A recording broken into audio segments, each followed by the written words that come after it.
Assalamu alaikum wa rahmatullahi wa barakatuh. Alhamdulillah, we meet again on the Islamic Notes channel, a place where we together revive Islamic values through stories full of wisdom and valuable lessons. In every story that we will convey, there is a deep message that can be an inspiration and strengthen faith in living our daily lives. These stories teach us to always be patient in facing trials, steadfast in goodness, and always remember Allah in every step. Hopefully, these stories can be an encouragement and reminder that in every test, there is hidden grace and wisdom. Don't forget to subscribe and activate the notification bell button so you don't miss the meaningful Islamic stories that we will share regularly. Your support means a lot to us to continue to present useful and inspiring content. Let's start the story. A Japanese archaeologist named Kenji Nakamura came to Indonesia with the intention of researching the unique architecture and history of Borobudur Temple. With high skepticism towards religion and spirituality, Kenji was initially only interested in the historical and cultural value. However, in the process of his research, he found many oddities that shook the general narrative that Borobudur is a Buddhist temple. The climax was the proof that the temple had elements that were more similar to ancient Islamic culture than Buddhism, which led Kenji on a spiritual journey until he finally embraced Islam. The plane from Tokyo landed smoothly at Yogyakarta International Airport. The twilight sky reflected a golden-orange color on the terminal windows as Kenji Nakamura pulled his suitcase towards the exit. He is a 48-year-old Japanese archaeologist, renowned for his scientific thoroughness and objectivity. For 2 decades, he has traveled around Asia, researching temples, shrines, and ancient ruins, tracing the roots of ancient civilizations and beliefs. However, his arrival in Indonesia this time was not only about studying architecture, but also because there was a curiosity that had been bothering him for a long time. Borobudur Temple. He first read about Borobudur in an international archaeological journal that discussed the uniqueness of its structure and reliefs.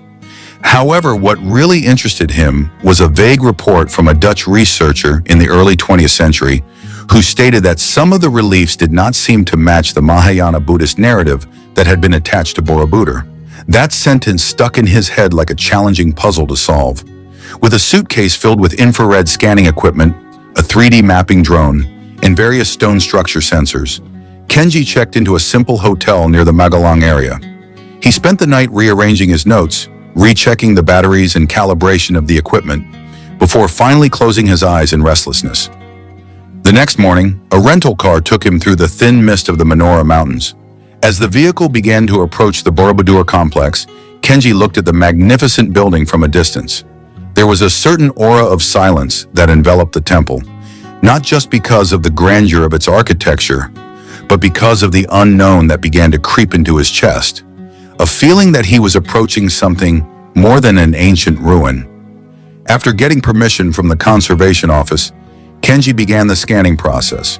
He installed an infrared scanner that would read the inner layers of the andesite rock that formed the temple's walls and reliefs.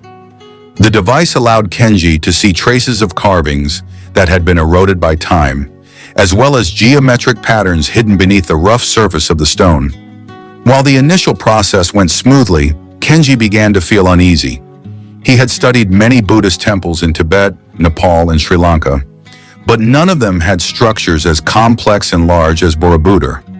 Moreover, the shape of the main stupa at the top of the temple looked different, not only in size but also in its orientation. He noted that the orientation of the main structure was not aligned with the position of the rising sun as is typical for Buddhist temples, but rather tilted slightly to the northwest. On one wall, Kenji found a relief depicting a group of people lined up facing a large, towering cube. The carving was very faint, as if it had been deliberately scraped away in the past. Oddly, there was no Buddhist symbolism around it, no Dharma wheel, no figure of Siddhartha, and none of the mudra hand gestures that are typical of Buddhist iconography. He refocused the scanner, trying to penetrate deeper into the stone. The results left Kenji speechless. There was a strange calligraphy pattern hidden beneath one of the main reliefs. Not kanji, not Sanskrit, closer to ancient Arabic, though he wasn't quite sure yet. It was early afternoon as Kenji sat on the temple steps facing west. He took a deep breath, trying to calm his racing heart. In his notebook, he began to write down a question that had been haunting him. Could Borobudur not be a Buddhist temple? The question seemed to light a small ember in his heart. He wasn't the type to jump to conclusions, but his scientific instincts told him there was a historical narrative that had perhaps been obscured for hundreds of years. That night, he stared at his laptop screen, restudying the tri-form print of the scanned relief. This time, he compared it to the ornamental patterns of early Islamic architecture, particularly from North Africa and the Middle East. Some similarities began to emerge. The octagonal star pattern, symmetrical lines, and the absence of human figures in certain panels, a pattern that contrasted with the narrative, human-centric spirit of Buddhist art. Kenji rubbed his face, a mixture of exhaustion and awe. He began to feel that this journey would be longer and deeper than an archaeological expedition. He didn't know exactly what he would find, but one thing was for sure. The hidden traces of this temple were calling out to him to be uncovered. Outside, the Yogyakarta sky was filling with stars. The night breeze carried a soft sound from afar. The call to prayer from a small mosque in a nearby village. Kenji glanced away briefly, then returned to his laptop screen. There was something different about this temple, he thought, something he didn't yet fully understand, but it was beginning to shake the boundaries between science and faith. The next day, Kenji visited the campus library of Gajah Mada University to meet with an epigraphist named Dr. Hussein Fadlur Rahman, an elderly professor who has long studied ancient manuscripts and ancient Arabic script in Southeast Asia. The meeting had been scheduled a week earlier via email and now became an important step in Kenji's search. "Do you have a copy of the image you're referring to?" asked Dr. Hussein, squinting behind his thick glasses. Kenji handed over a printout of an infrared scan of a relief that appeared to contain shapes resembling calligraphy. The professor raised an eyebrow, then nodded slowly. "Interesting. This is not ordinary Arabic calligraphy. This is a geometric Kufic style. Very old, usually found in early Islamic regions, from the 8th to 10th centuries AD.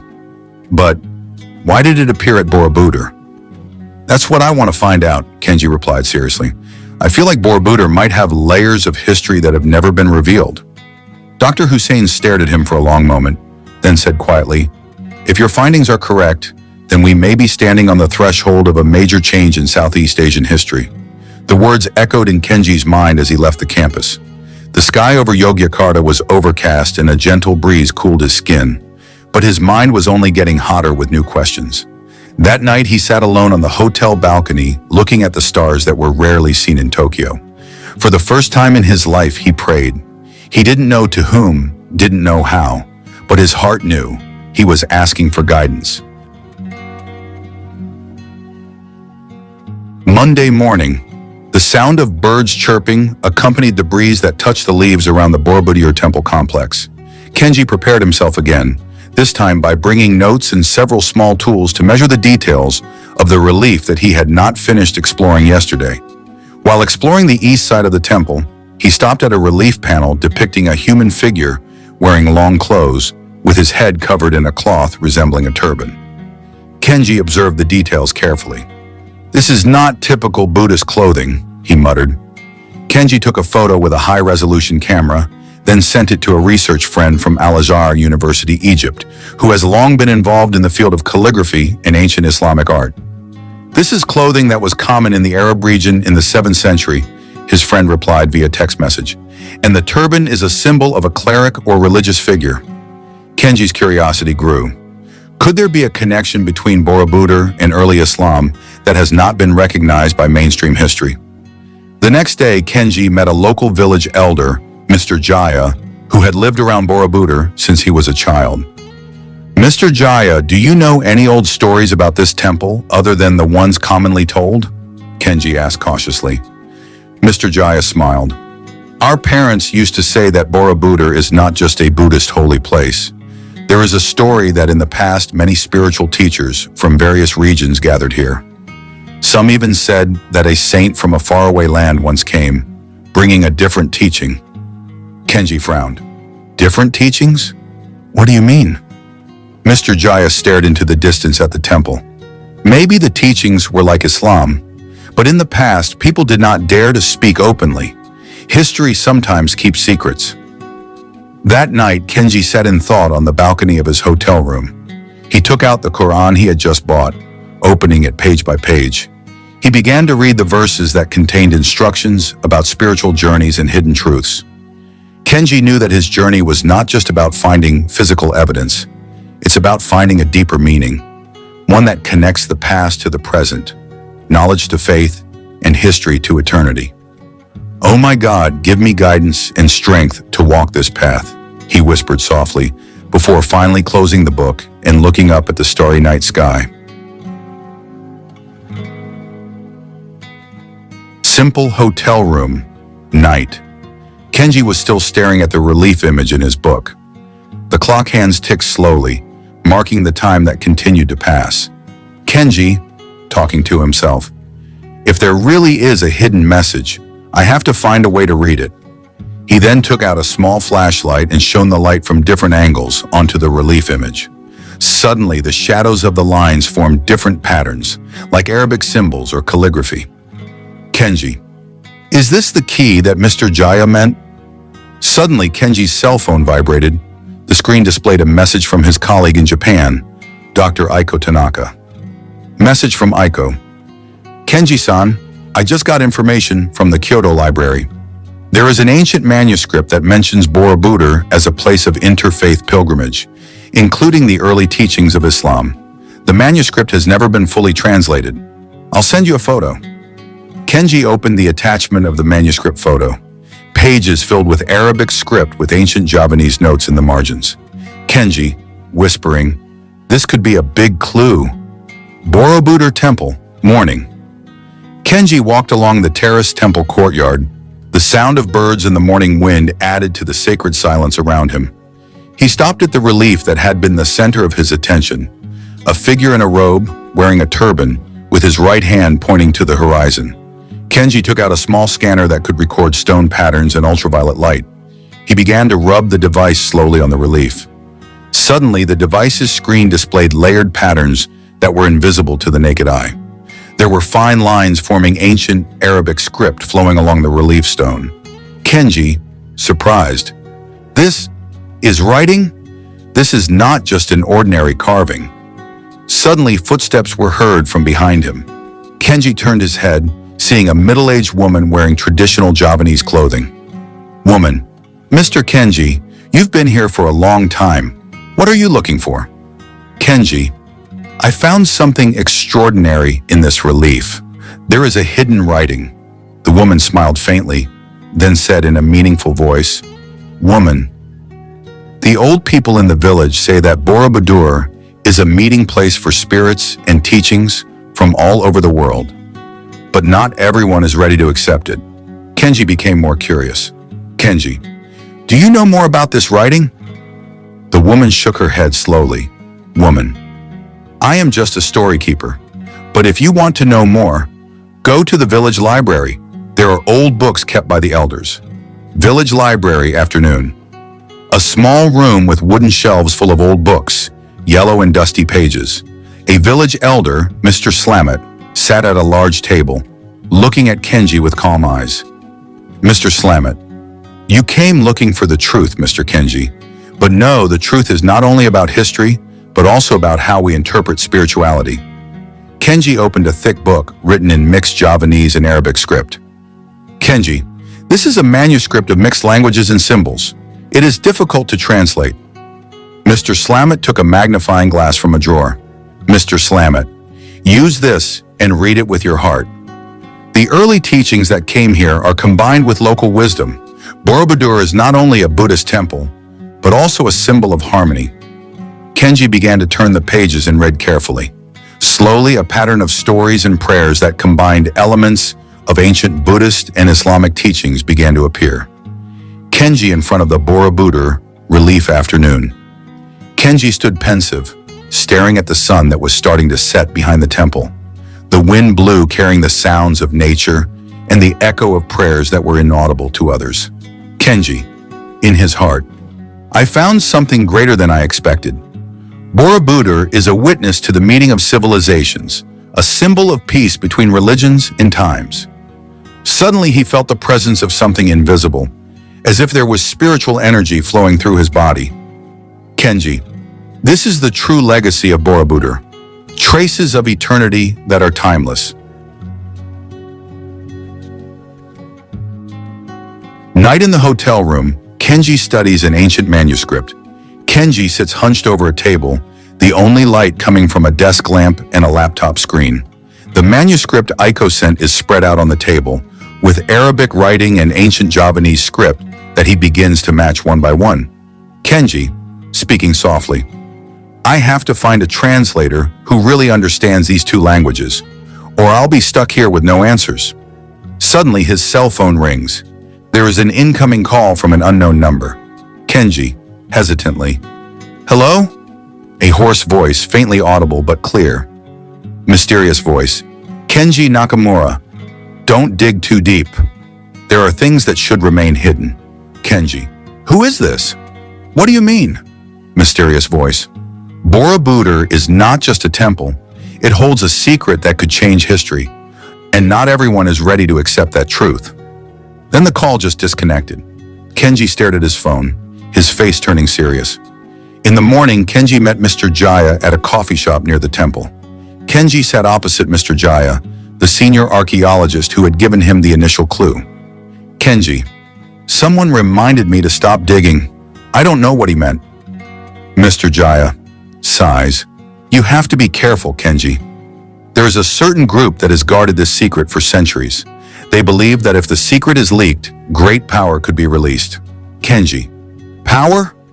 What do you mean, Mr. Jaya? Mr. Jaya, Borobudur is not just a spiritual monument. There is something hidden beneath it, an ancient energy that connects humans to the universe, and some people want to control it for their own purposes. Kenji pondered, feeling the burden of the mystery growing heavier. That night, Kenji returned to the temple, this time entering a hidden underground chamber. With a flashlight and a scanner, Kenji explored the dark passages beneath Borobudur that were rarely known to people. The walls were covered in reliefs and symbols mixed with Buddhist, Hindu, and ancient Arabic calligraphy. Suddenly, his scanner vibrated, indicating a strange magnetic energy in one of the stones. Kenji pressed a stone relief, and a sound of a mechanism moving slowly was heard. A secret door opened, revealing a small room with a stone altar. On the altar, there was a wooden box carved with Arabic calligraphy and a Buddhist relief. Kenji carefully opened the box and found an old manuscript and a circular artifact that glistened in the light of the flashlight. Close-up of the manuscript and artifact.